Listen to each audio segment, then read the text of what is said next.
El pasado 12 de junio, un importante operativo de desalojo con participación de efectivos policiales avanzó sobre un territorio de la comunidad originaria Diaguita Calchaquí, Las Pailas, en Cachi, Salta. Según denunció la comunidad, al menos 6 familias fueron desalojadas y se retiraron animales, cosechas, herramientas de trabajo y otros bienes vinculados a la vida comunitaria. Para conocer cómo se desarrolló el procedimiento, cuál es la situación actual de las familias afectadas y cuáles son los reclamos de la comunidad, conversamos con Ulises Llanes. Él es autoridad de la comunidad originaria de Diaguita Calchaquí, Las Pailas. ¿Qué tal? Buenas tardes, Laki. Además de ser autoridad de la comunidad, soy delegado de la Unión de los Pueblos de la Nación de Diaguita en Salta, que es una organización de la cual son parte más de 20 comunidades del pueblo de Diaguita acá en la provincia de Salta. Y a su vez soy vocal por el pueblo de Diaguita en el Instituto Provincial de Pueblos Indígenas de Salta y vicepresidente del mismo, ¿no? ¿Podés contar cómo se desarrolló ese operativo de desalojo? Un operativo totalmente ilegal, un operativo, además de su ilegalidad, totalmente arbitrario, una situación nunca vivida por acá, por el territorio, porque militarizaron prácticamente toda la comunidad, más de 400 efectivos policiales para hacer un desalojo, sobre un expediente donde ya venía desde el 2010, sobre una familia, y 2013 por la ley 26.160 se logra detener ese desalojo. 2014 el Estado reconoce la posesión actual pública y tradicional de la comunidad sobre esa parte del territorio, y entonces a fines del 2025 tiene un movimiento ese expediente al cual nosotros hicimos las presentaciones correspondientes como la prescripción del mismo, porque de acuerdo al Código Civil una sentencia no ejecutada en el Código antiguo por más de 10 años o 5 años en el actual, esas sentencias quedan prescriptas. Entonces solicitamos las prescripciones, no nos hacen lugar, presentamos todos los escritos correspondientes con respecto al tema, solicitando el mismo. Nosotros como IPIS, la Subsecretaría de Asuntos Indígenas de la provincia, el Instituto Nacional de Asuntos Indígenas de Nación también presentaron los escritos correspondientes reafirmando que esa sentencia debía prescribir, pero a su vez también adjuntando la documentación correspondiente que el Estado reconoció la posesión de ese territorio, pero sin embargo la jueza hizo caso omiso o no dio lugar a todos esos escritos que presentamos y siguió avanzando con la decisión de ordenar el desalojo, pero entendiendo que la sentencia decía también sobre una fracción de 4 hectáreas, sobre una familia en particular de la comunidad, que es la familia Mamaní. Pero sin embargo, se tomaron el trabajo de desalojar a 5 familias, que en realidad son 5 viviendas, pero que en realidad son 17 familias las afectadas directamente en ese desalojo, en ese violento desalojo, ¿no? Donde se sacaron todas sus cosas, hoy esas cosas están a la intemperie. Por ahí hay fotos de todas las vasijas, las ollas, las tinajas, los birques que son de uso cotidiano para nosotros en el territorio y que también a partir de ese uso de esas vasijas dan cuenta del tiempo que nosotros estamos acá, porque esas vasijas son de nuestros tatarabuelos, ¿no?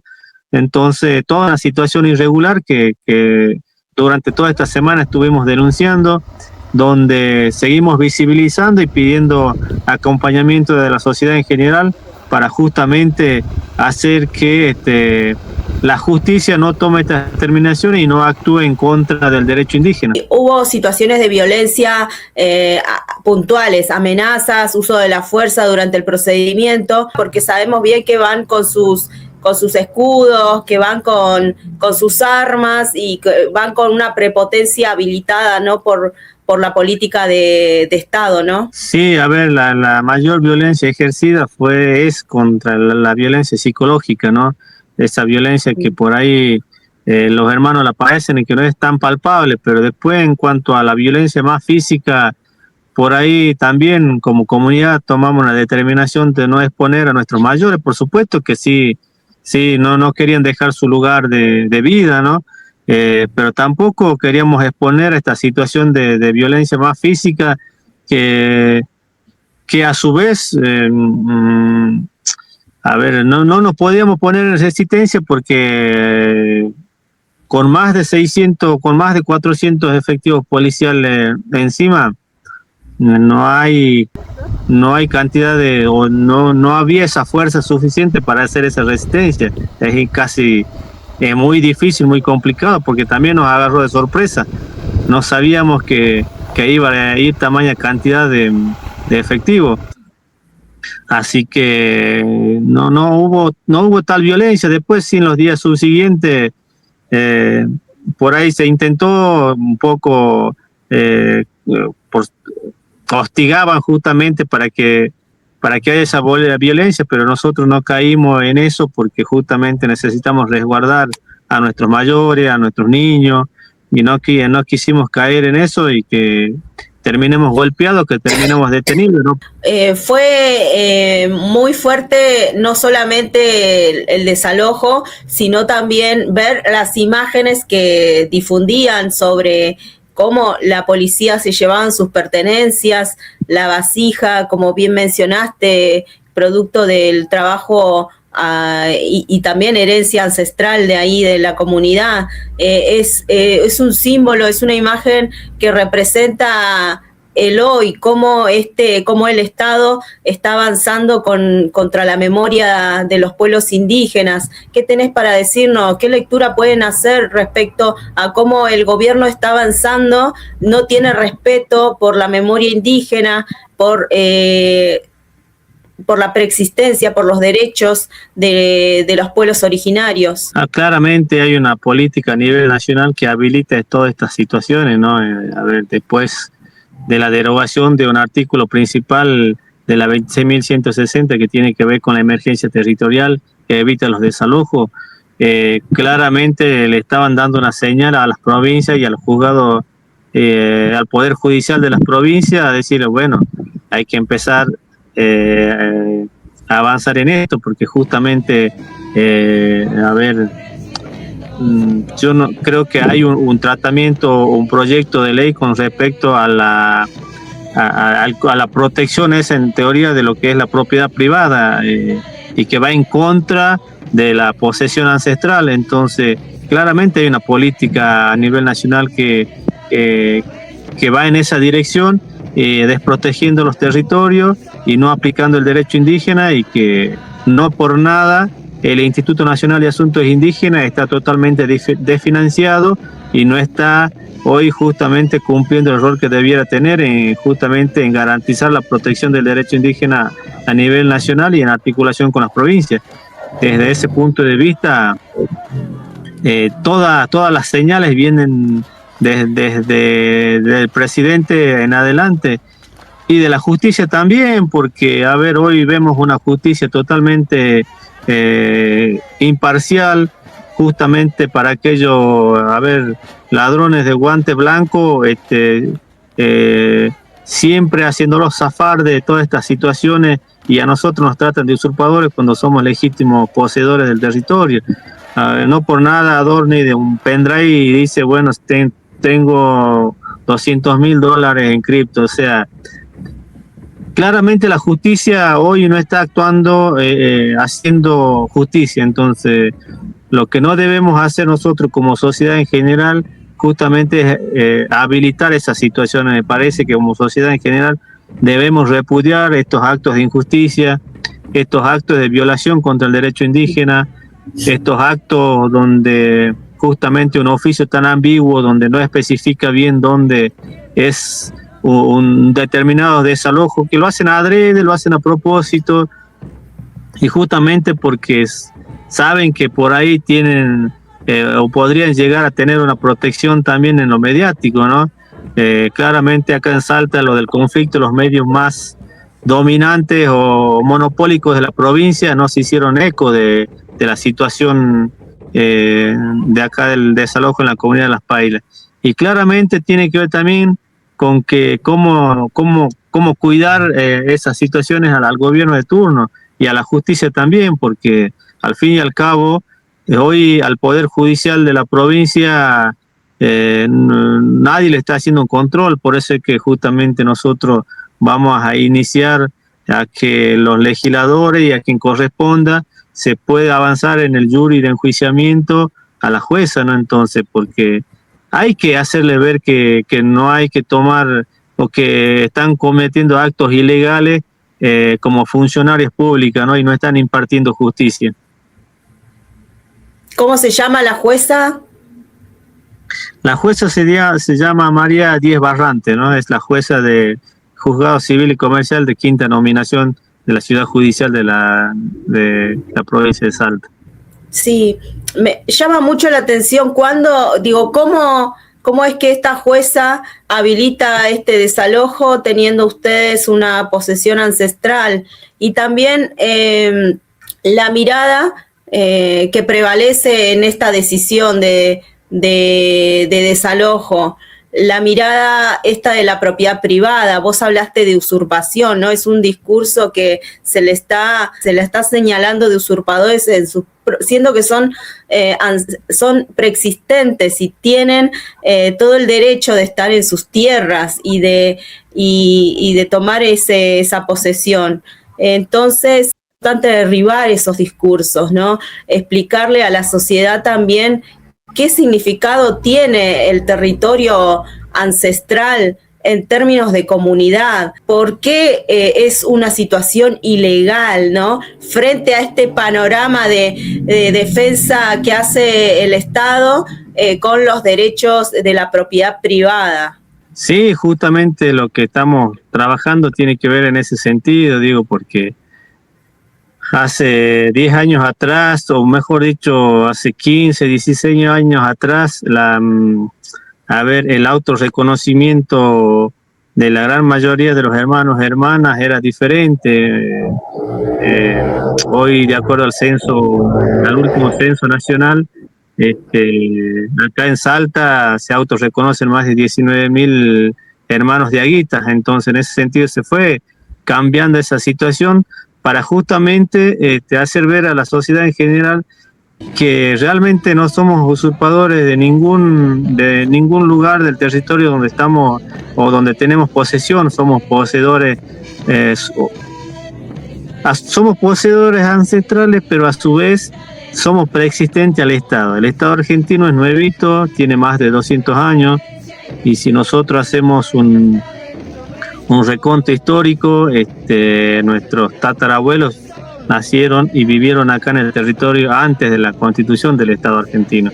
Entonces, en ese sentido, nosotros debemos hacer valer esa preexistencia y hacer entender a la sociedad en general que no somos usurpadores, que toda la vida hemos vivido en esos territorios, que nosotros mismos fuimos quienes limpiamos los campos para que sean zonas productivas, zonas donde podamos cultivar nuestros propios alimentos.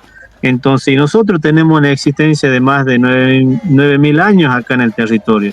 Nos somos milenariamente agricultores. La gran mayoría de los hermanos nuestros que están en el territorio, permaneciendo en el territorio, teniendo esa posesión, es muy difícil que vayan a los municipios a tocarle la puerta por asistencialismo, porque justamente lo que hacemos es producir para el autosustento y garantizamos nuestras formas de vida en ese sentido. Aparte, hacer ver que la filosofía de vida nuestras formas de relacionarnos con el territorio es totalmente diferente al punto de vista occidental, porque el Estado argentino se construyó desde esa perspectiva occidental. Toda la administración del Estado está en ese sentido, toda la legislación del Estado está desde ese punto de vista occidental, sin tener en cuenta el derecho consuetudinario como pueblos originarios.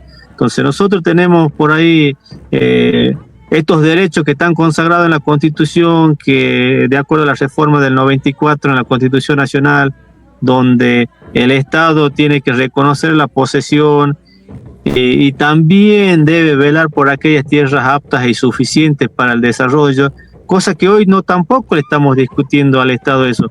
Hoy le estamos discutiendo únicamente la posesión. O sea, una vez que terminemos esta cuestión de discutir la posesión, creo que empezaremos a discutir y a debatir las tierras aptas y suficientes para el desarrollo, porque no queremos que nuestros jóvenes migren a las grandes ciudades, migren a los cinturones de pobreza de las grandes urbes, ya sea en Salta capital, ya sea en el conurbano bonaerense.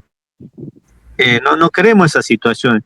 Y a su vez nosotros pensamos en un desarrollo con nuestras propias filosofías de vida, no el desarrollo de acuerdo al punto de vista occidental. Entonces también eso debemos dar ese debate, y para eso también convocamos a todos los sectores, aquellos que participan más en la política partidaria y que a veces se mueren por llegar a esos espacios de gestión y después no saben cómo llevar adelante el diálogo con los pueblos originarios. Entonces hoy también instamos a esos sectores a sentarse a debatir un proyecto de país, un proyecto de provincia que contemple estas situaciones, que contemple el derecho indígena y que el Estado debe hacer esa reparación histórica hacia los pueblos, porque fueron los principales saqueadores del territorio y fueron los principales actores que llevaron adelante el gran genocidio hacia los pueblos originarios, no solo al pueblo de Aguita, sino hacia todos los pueblos en general. Acá en Salta somos más de 14 pueblos originarios. Entonces, en ese sentido, lo que nosotros necesitamos dar ese debate es justamente eso, cómo tiene que llevarse adelante esa reparación histórica. Pero para eso, bueno, nosotros estamos siempre dispuestos a dar ese debate, pero hay grandes intereses de por medio que no quieren dar ese debate porque justamente los intereses de esa gente que hoy nos gobierna o que tienen esos nexos con los grupos económicos, tienen sus intereses acá en el territorio, en el Valle Calchaquí, para avanzar sobre el monocultivo de la vid y apropiarse de nuestro patrimonio y de nuestra cultura para llevar adelante emprendimiento turístico. En La Puna. Sí. Justamente a ese tema quería que toquemos. ¿Cuál es el origen de este conflicto territorial? ¿No? ¿Para qué quieren esas tierras? ¿Por qué se los desalojan a ustedes? ¿Cuál es el uso que quieren hacer y quiénes están detrás de esas tierras? No, prácticamente toda esta situación es histórica. Digo, a ver, nosotros hace más de 440 años tuvimos el primer alzamiento en guerra, en armas contra el español, que tiene que ver cuando Calchaquí lideró esas peleas, esas luchas, esa confederación de Aguita para defender esta parte del territorio del pueblo nación de Aguita, y que hoy que tuvimos 100 años, ¿no?, en guerra con la colonia defendiendo el territorio.